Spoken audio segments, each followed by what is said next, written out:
ಆಂಧ್ರಪ್ರದೇಶದಿಂದ ಕಾಸರಗೋಡಿಗೆ ಅಕ್ರಮ ಗಾಂಜಾ ಸಾಗಾಟ ಮಾಡುತ್ತಿದ್ದ ಇಬ್ಬರನ್ನು ಉರ್ವ ಪೊಲೀಸ್ ಠಾಣಾ ವ್ಯಾಪ್ತಿಯ ಕೊಟ್ಟಾರ ಚೌಕಿ ಚೆಕ್ ಪೋಸ್ಟ್ ಬಳಿ ಖಚಿತ ಮಾಹಿತಿ ಮೇರೆಗೆ ವಾಹನ ತಪಾಸಣೆ ನಡೆಸಿ ಇಬ್ಬರನ್ನು ಬಂಧಿಸಲಾಗಿದೆ ಎಂದು ಮಂಗಳೂರು ಪೊಲೀಸ್ ಡಿಸಿಪಿ ಹರಿರಾಮ್ ಶಂಕರ್ ಹೇಳಿದ್ದಾರೆ.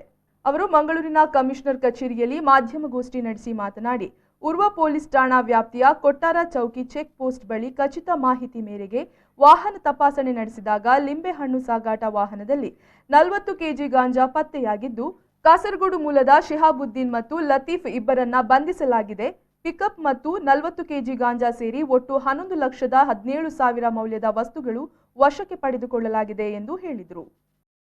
ಮಂಗಳೂರು ಸಿಟಿ ಪೊಲೀಸ್ ಕಮಿಷನರೇಟ್ ವ್ಯಾಪ್ತಿ ಪೂರ್ವ ಪೊಲೀಸ್ ಠಾಣೆ ವ್ಯಾಪ್ತಿಯಲ್ಲಿ ಕೊಟ್ಟಾರ ಚೌಕಿ ಚೆಕ್ ಪೋಸ್ಟಲ್ಲಿ ನಿನ್ನೆ ನಮಗೆ ಪ್ರಯರ್ ಇನ್ಫಾರ್ಮೇಷನ್ ಒಂದು ಡ್ರಗ್ ಟ್ರಾನ್ಸ್ಪೋರ್ಟೇಷನ್ ಬಗ್ಗೆ ಆಂಧ್ರ ಪ್ರದೇಶದಿಂದ ಕೇರಳಕ್ಕೆ ಡ್ರಗ್ ಟ್ರಾನ್ಸ್ಪೋರ್ಟೇಷನ್ ನಡೀತಾ ಇದೆ ಅಂತ ಮಾಹಿತಿ ಸಿಕ್ಕಿದ ಬೇಸಿಸಲ್ಲಿ ನಿನ್ನೆ ಚೆಕ್ ಪೋಸ್ಟಲ್ಲಿ ಒಂದು ಮಹೀಂದ್ರ ಪಿಕಪ್ ಗಾಡಿ ನಮ್ಮ ACP ಸೆಂಟ್ರಲ್ ಹೆಗಡೆ ಅವರದ್ದು ಟೀಮು ಹಾಗೂ ಇನ್ಸ್ಪೆಕ್ಟರ್ ಜ್ಯೋತಿರ್ಲಿಂಗ್ ಅವರ ತಂಡ ಅದನ್ನು ಸ್ಟಾಪ್ ಮಾಡಿ ತಪಾಸಣೆ ಮಾಡಿದಾಗ ಅದರಲ್ಲಿ 2 ಜನ ಕಾಸರಗೋಡು ಮೂಲದವರು ಸುಮಾರು 20 ಪ್ಯಾಕೆಟ್ಗಳಲ್ಲಿ ಆಗಿ ಟೋಟಲ್ 40 ಕಿಲೋಗ್ರಾಮ್ ಗಾಂಜಾ ಟ್ರಾನ್ಸ್ಪೋರ್ಟೇಷನ್ ಮಾಡೋದು ಕಂಡು ಬಂದಿದೆ.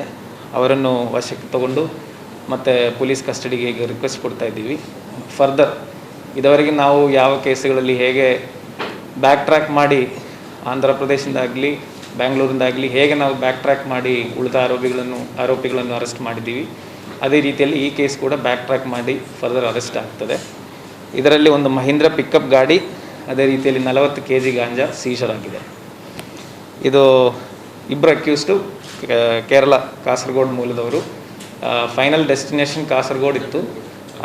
ಫರ್ದರ್ ಸಪ್ಲೈ ಆ ಡ್ರಗ್ದು ಸಪ್ಲೈ ಕಾಸರಗೋಡು ಹಾಗೂ ಮಂಗಳೂರು ಸಿಟಿ ಪೊಲೀಸ್ ಲಿಮಿಟಲ್ಲಿ ಇರುವಂಥ ಏರಿಯಾಗಳಲ್ಲಿರುವಂಥ ಕಾಲೇಜ್ ಸ್ಟೂಡೆಂಟ್ಸು ಮತ್ತು ಇತರ ಸ್ಥಾಪನೆಗಳಿಗೆ ಅಲ್ಲಿರುವಂಥ ವಿದ್ಯಾರ್ಥಿಗಳಿಗೆ ಟಾರ್ಗೆಟ್ ಮಾಡಿ ಪ್ಲ್ಯಾನ್ ಮಾಡುತ್ತೇವೆ.